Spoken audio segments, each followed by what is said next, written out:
welcome back to Well, That's Interesting, the Seek and Ye Shall Get More Than Ye Bargained For edition. Today is episode 197, Man Hospitalized After Eating Live Crab in Vengeance, and What's in the Mouths of Mayan Sacrificial Victims. My friends, what a day is in store for us. We will be traveling the world and back in time, all to peer into mouths. Now, this may sound like an odd expedition and a lot of work just to take a gander into some face holes, but if you're a longtime member of the flock, you know an adventure like this will be crammed with more suspense and parasites than expected. In the first half of the show, we'll be heading on over to a province in China that's home to the delightfully named Sir Runrun Shah Hospital. Now, for the gentleman who arrived here in debilitating pain, his experience was anything but delightful. And for the doctors whose task it was to figure out the cause of his symptoms, found in nearly all parts of his body but his legs, it was nothing short of a mystery. Until a face-planting admission from his wife explained it all. We will get into those many, many symptoms, the number of guests this guy played host to, and why, for the love of God, he found himself in this position to begin with, shall all be revealed. It's a good one. Then after the break, we're popping on over to North America and to a country known today as Belize. Here, about 18 years ago, another man nearly fell to his death while attempting to explore an unmapped cave, well, believing there were riches inside. What he found was, one, a world of pain, and two, what is possibly the largest collection of human skeletal remains from the Maya classic period, dating way the fuck back to the year 250 and even earlier. Locals answered the man's cries for help, and it was they who, after gazing upon the thousands of bones, named this place the Midnight Terror Cave. We will be heading into the Midnight Terror Cave. We will be counting the number of bones. We will ponder who they may have belonged to and why their lives ended here. And we will be looking at some teeth. Yeah, a recent study discovered something peculiar on a small sample of these pearly whites, so much so that the material has left paleo researchers and archaeologists alike with more questions than answers about the Maya and their practices. We will get to all of it. In the meantime, I'm Jill Chacha, and if this is your first time listening, welcome to the flock, my cavernous business goose. To begin, we'll need to pack a few snacks, saddle up into the old time machine, and try not to wince as I attempt to pronounce names and places in Chinese. Now, no matter how painful it might be to hear that, it's nowhere near the excruciating pain felt by a 39-year-old man named Lou. Back in the year when we all pretended everything was fine, 2022, Lou, along with his wife, arrived at the emergency room of the pleasantly named Sir Runrun Shah Hospital in the Hangzhou district of Zhejiang province. And for my fellow geographically challenged Americans who may be wondering where that is exactly and why we need to know this, don't worry, I've got you. Everyone, please imagine China. Fantastic. Now point to the middle of the East Coast. Wonderful. There is the province of Zhejiang, and to its right is the magnificent East China Sea. Now, imagine a river cutting through the middle of Zhejiang, and it connects to the sea. It's very serene. Perfect. Now, that river is named Xiantang, and somewhere along its shores lives Lou with his wife and itty-bitty young daughter. It was in October of 2022 when Lou was escorted into Sir Runrun Shah, doubled over and barely able to walk.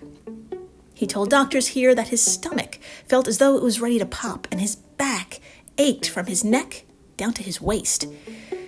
With no external visible injuries, the medical staff resorted to taking blood samples, vitals, x-rays, and MRIs.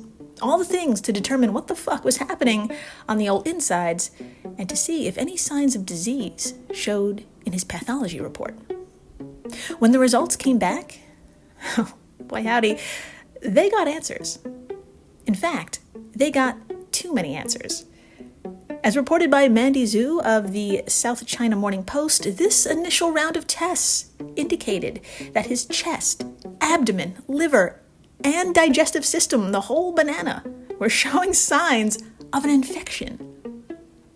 At the moment, doctors were left baffled as to what could be causing the spread and temporarily diagnosed the patient with a rare digestive disease called eosinophilic gastroenteritis.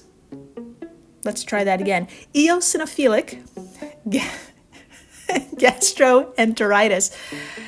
Now, what in the holy hell is that? You may be asking. I did too. I had to give it a Google. Okay, good news. It's a really fancy way of doctors saying there's all sorts of shit going on in your stomach and intestinal wall, and the exact cause is unknown. The all sorts of shit going on part is thanks to eosinophils, which are one of several white blood cells that support your immune system. They're part of your body's defense against allergens and, you guessed it, fungal and parasitic infections. In sum, Lou's eosinophil levels are off the mother-loving charts, and they're targeting something in his stomach and intestines, which are inflamed and ablazing, causing the gastroenteritis part of the eosinophilic gastroenteritis. Nailed it that time. Yeah. Small victories, you know? So, with this small but debilitating clue to work with, our patient was sent to the digestive system department at Sir Runrun Shah Hospital and put into the hands of Dr. Cao Xian, my queasy business goose. If you head on over to our social media stuffs and tap on today's post, you will see a very tired Dr. C standing in front of not one, not two, but 5 microphones belonging to the local media. It was at this unique press conference she revealed where her investigation started and abruptly ended. Quote, "We repeatedly asked him if he had ever eaten game or anything unusual, anything that could cause allergies. He said no to it all." End quote. Lou was at a loss as to why his body was in a frenzy thanks to food, but his wife, however, had a eureka moment. She could not and did not forget an odd moment on a family walk 2 months ago and reminded her husband about it. Now, I couldn't find her exact words, but it was probably something along the lines of, "You ate a whole live crab right out of the river, you dumbass." And it was then Lou admitted to the doctors that he had indeed eaten something, quote, "special," end quote. Yes. Lou ate a wild crab raw with his bare hands right there on the banks of the local river. And I can see your face. You're thinking, why? What the hell prompted him to pick up a random-ass crab and eat the whole thing right then and there on a family walk? And, oh God, does that mean, what the fuck's inside him now? Yes. All great questions. I am so glad you asked. Now that Dr. C and the gang knew our patient went to town on a live crustacean, they could check for certain parasites. According to the South China Morning Post, a subsequent blood test showed that Lou had been infected by, drumroll please, thank you, not 1, not 2, but at least 3 parasites. Yes, round of applause, yep, don't be shy. Give it up. At least 3. Now, I looked up and down the internets for which parasites Lou tested positive for, but alas, like with his wife's exact quote, I could not find the results. But that didn't stop me. There's no way in hell I'm gonna leave you hanging, my magical fucking business goose. So I did a little sleuthing and found one suspect that may have burrowed its way into our patient's body parts. My friends, may I introduce you to Paragonomus, which isn't one, but a family of flatworms that can hide inside the meat of raw crabs. They're about 4/10 of an inch, or 10 millimeters in length, and they call the crustaceans of Southeast Asia, Laos, Thailand, southern China, and Vietnam home. And if they find their way into a person, they can, quote, cause problems in the lung, brain, and spinal cord. Early in the infection, they cause low fever, with lung, abdominal, and brain symptoms developing later, end quote, from verywellhealth.com. So, I think our patient made it to the hospital just in time, because it was certainly working its way through the old abdominal cavity and into his back. Well, now that we know who may have been Airbnb-ing Lou, let's find out why. Let's head on back to that very same press conference where Dr. C told reporters, quote, "I asked him, why? Why did you eat a live crab? He said, I wanted to take revenge for my daughter." End quote. Yes, revenge. My well-balanced business goose. When Lou and his daughter were bonding by a stream, the little girl did what any inquisitive kid would do when finding a crab. She touched it. And the wild crab did what any wild crab would do when being touched. It pinched her. And Dad then did what any dad would do in this case and responded in the following way, quote, "I got angry and I put it in my mouth for revenge." End quote, from the South China Morning Post. He ate it. But I think at this point it's safe to say I think the crab won. It won from beyond the grave. Yeah. I'm happy to report Dad received antibiotics to deworm, but treatment also involved multiple returns to Sir Run Shaw Hospital to make certain all the parasites and eggs were removed, because you don't want to miss those. I'm also happy to say Lou was not the first person to be hospitalized after eating a raw crab. In fact, his case is actually really lackluster compared to this one I dug up. Oh yeah. 2020 was a shithole of a year, but it was worse for one woman from Hangzhou. She was infected with at least 6 parasites, developed water in her lungs, and battled respiratory distress for 6 months after eating 30 raw crabs, 30, more than one. Quote, she said she was using a folk remedy she believed would strengthen her bones and pounded the live crabs into pieces, soaked them in rice wine, and ate them raw. End quote, from the Morning Post. You know what? I'm not sure how this maths exactly, but I think she won. I don't know how, but in my mind, she won. You understand, right? After the break, we're leaving China for Belize and exchanging crabs for a mystery. My friends, the next segment has it all. Theft, a near-death experience, human sacrifice, insatiable gods, and teeth. Yeah. Stay tuned. If you enjoy bizarre true stories, then the Useless Information Podcast is the podcast for you. For example, did you know that author Robert Louis Stevenson gave his birthday away? Or that there was a football team that played for 6 years before someone realized that the school never ever existed? Or that a dog in upstate New York was once placed on trial for murder? Well, to hear these and hundreds of additional fascinating true stories from the flip side history, be sure to check out the Useless Information Podcast. That's the Useless Information Podcast, podcasting worldwide since 2008 and available on Apple Podcasts, Spotify, or wherever you're listening right now. Be sure to check it out.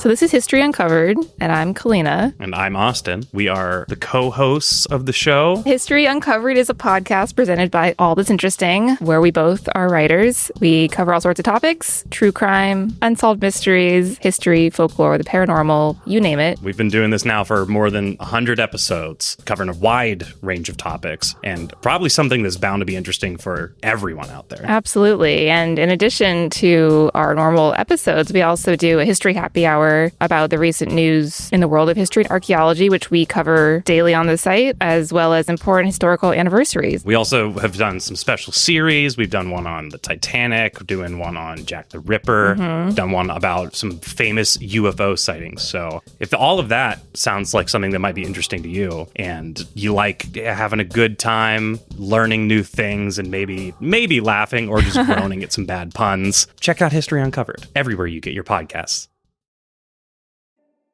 And we're back. We are so back. And my claustrophobic business goose, I'm going to ask you to bring some sunscreen, a shit ton of rope, and a headlamp, because we're heading deep into the jungles of Belize. Specifically, we've just cannonballed our time machine into the year 2006 and landed outside the mouth of an unmapped cave system in the Cayo district. And for my concerned and fellow geographically challenged Americans who may be wondering why and where in the world this may be, don't worry, I've got you. Please imagine Mexico. Great. Now point to the very southern edge, right before that landmass which curves out to the right. Okay, fabulous. Now trace your finger along that curve, and at the very end is Cancun, and an overwhelming number of 20-somethings on spring break. Dear God, do yourself a favor and move your finger south. Great. We've just landed in a completely new country, in what's now called Belize. At its center is the capital, Belmopan. And please, if you will, draw a massive circle around it. That is the Cayo district, which also contains miles of forest reserves and sanctuaries.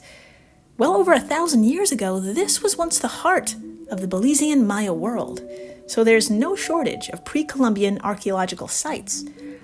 And where there's known archaeological sites, there's also the possibility of sites yet to be discovered, untapped and full of riches. This was the hope of one young man who, in the dead of night, crawled into the vast unknown of Cayo district, 12 miles southwest of the capital, and found himself before the cave we're all staring at right now. He went in, and it would take a village to get him out. For you see, this ambitious gentleman fell 18 meters or 60 feet down a sheer rock face. When he hit the floor, his fall not only broke a selection of his own bones, but a pile of human bones underneath him. My intact business goose, it is time. Please drop whatever it is you're holding, be it groceries or the hand of a loved one. Now, just drop it and pick up your phone. Head on over to today's post and swipe past the photo of a very tired Dr. C, and you shall see what this now very injured man saw with his headlamp. I'll give you a sec. Yeah, no mistake there. That is a dirt floor, and it's covered in bones. The entire photo is just bones. There's so many. It looks like the set of an over-the-top horror movie. And for a minute, I can only imagine the shock this guy must have experienced, because he had to think, this can't be real. It can't be real. Unfortunately, though, it very much was. He found himself at the bottom of a cave surrounded by the dead. Injured and alone, in the pitch black, he must have believed for a moment he would end up like them. Needless to say, he started screaming. He screamed loud and long enough that in the far distance, locals woke, and their concern led them to the entrance of the cave. Working together, they were able to lift the man out, but not without encountering their own trauma. They too saw the piles and piles of bones. This event led to the cave's christening. It was called the Midnight Terror Cave from then on. And with a name like that, with a story to match, word spread. Word spread so far and wide it made its way north to California State University, Los Angeles, aka Cal State LA, whose archaeological department jumped at the chance to be the first to excavate, study, and determine what in the holy hell is going on here. From 2008 to 2010, scores of clickety-clack calculations and analyses were made, locals were interviewed, and legends were translated. The results were finally revealed in 2016 when Cal State LA's bioarchaeologist Michael Prout spoke in front of his peers at the annual meeting of the American Association of Physical Anthropologists. Well, my anxious business goose, after doing a little digging myself through his presentation, may I introduce you to who calls the mirror, the Midnight Terror Cave, their final resting place, and why. I advise to buckle up. This might be a lot to hear. My friends, just under 10,000 bones were recovered, which when assembled formed 118 people, many of whom had evidence of physical trauma around the time of death. Judging by the various sizes of the remains, they belonged to individuals no older than 14, and most were attributed to individuals aged between 4 and 10. Radiocarbon dating of some bones indicated that several bodies were left here over a period of about 1,500 years, starting around 3,000 years ago at the dawn of Maya civilization, and some additional bones can be traced to the Maya Classic period, which is somewhat more recent. By recent, I mean the year 250 up until 925. Altogether, this is an extraordinary amount of time and an extraordinary example of culture and ritual. In sum, my breathing business goose, this cave was considered paramount to the survival of the Maya. Anthropologist Jim Brady from California State told Ben Marks of Collectors Weekly the cave's use can be linked to at least 8 droughts, prompting the Maya to travel to the Midnight Terror Cave with a child in tow, quote, to offer Cha'ak, the Mayan rain god, food, material goods such as pottery, and human blood, end quote. The belief was offering a human, and a young one at that, would hopefully appease an unsatisfied god with the ultimate sacrifice. And if this sounds familiar to longtime members of the flock, you are right. Way the fuck back in episode 089, New Discovery into Child Sacrifices, we covered the story of 3 young children found at the very top of Mount Lulelaco in Argentina. Looking at them at first glance, you'd think they just fell asleep. But no, the dry, cold air kept their 500-year-old bodies in near perfect condition. They were the chosen sacrifice for the Incas gods. And an analysis of their hair confirmed that they had gone through a cornucopia of hallucinatory drugs for months in preparation of the offering. Here in Belize, due to the significant decay, it's not known what, if anything, was consumed before their deaths. But, very similar to the Inca situation, we do know this. These kids were not from the geographical area they were found in. Quote, genetically, no one's from Belize. So that means we have this population of children that was brought in from somewhere else for the purpose of sacrifice, said Samantha Lawrence, a graduate student from California State, to Bruce Minkin of ScienceAlert.com. Quote, were these children taken? Were they sold? Were they voluntarily given up? Were they orphans? There's a lot of different things we need to look into. And because there are so many of them all coming from the same region, then you have to look at whether there was a trade network, essentially a human trafficking network in children, end quote. Well, Christ, those are some hefty motherfucking questions. Now, if you haven't had a listen to episode 089, please do so. Thanks to the exceptional climate of Mount Lulelaco, a multitude of tests were successfully performed on the well-preserved remains found there that actually answered those questions for that particular sacrifice. Here, however, working with nothing but bone, it's way more difficult for certainty. Researchers need to get a little bit more creative when it comes to getting answers. Enter Amy Chan, who's now an archaeologist working in cultural resource management, but started her career as a graduate student at Cal State LA, focusing on teeth, specifically those of the Midnight Terror Cave. Why fucking teeth, you may be asking? I'm glad you asked. Quote, dental calculus is the calcified rock-like remains of food and particles left on the teeth. Called dental plaque or tartar in the early stages, saliva causes plaque to harden over time into calculus. This process can vary depending on the diet and the individual. Calculus remains long after death and can be examined to determine the microscopic elements left behind by various plants and animals such as starches and pollen. End quote. From Amy's study titled Blue Fibers Found in the Dental Calculus from Maya Sacrificial Victims.